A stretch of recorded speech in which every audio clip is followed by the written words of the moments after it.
Addiction in Isolation. Dr. Sanjay Gupta's Coronavirus Podcast Transcript for April 21.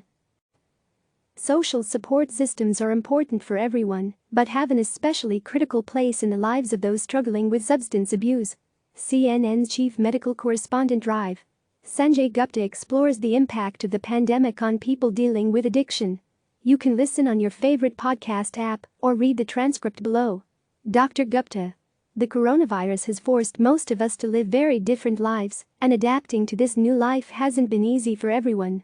Living in isolation can be especially challenging. Maybe you have young, restless kids. Maybe you're taking care of someone who's sick. Or maybe you struggle with substance abuse and are now cut off from your support system. Mental health professionals have told us that this pandemic could pose a serious threat to people who rely on social contact for treatment. Today we'll talk about the risks facing those who are struggling with addiction and also what resources are available to help them. I'm Dr. Sanjay Gupta, CNN's Chief Medical Correspondent. And this is Coronavirus. Fact versus Fiction. Dr. Gupta. After weeks of isolating ourselves to stop the spread of coronavirus, many of us still haven't been able to settle into a new routine. I know I've had a hard time with it myself. That kind of disruption can take a toll, especially for those who are in the process of trying to make a change in their lives, like getting sober. Anthony B. When I was first getting sober, that was instilled in me. And I had a regimen at certain meetings that I went to. I called my sponsor on a daily basis. And once that routine was set, it really helped it become second nature so that it didn't become a chore. Dr. Gupta. That's Anthony B. We agreed not to use his last name to protect his privacy. Anthony is an alcoholic who has been in recovery for 7 years. When he was in the throes of addiction, most of his substance abuse took place at home, alone. Anthony B.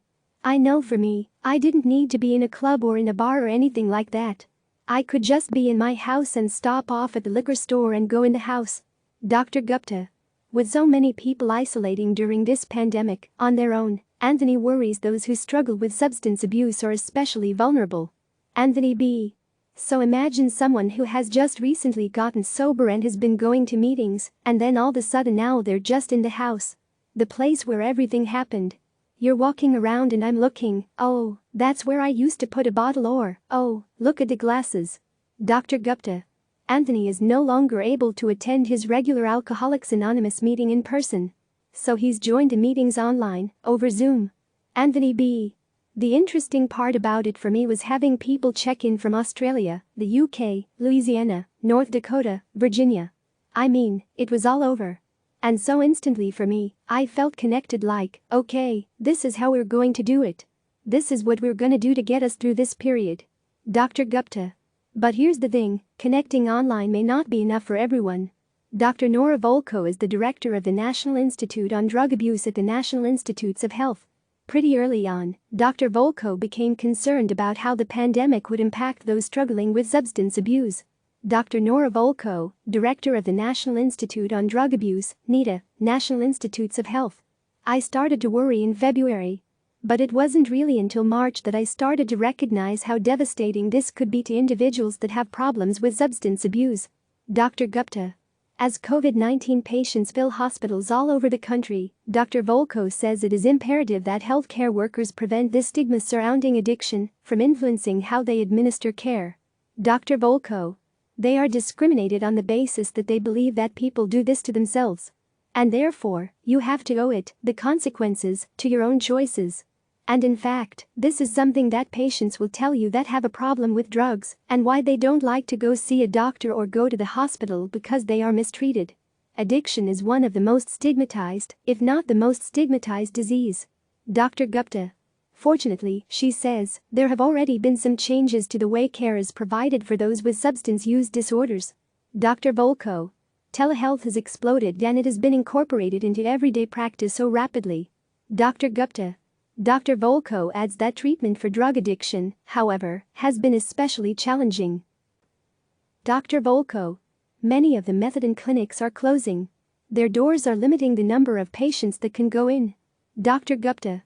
Normally, methadone can only be prescribed after an in-person evaluation and must be taken in the clinic.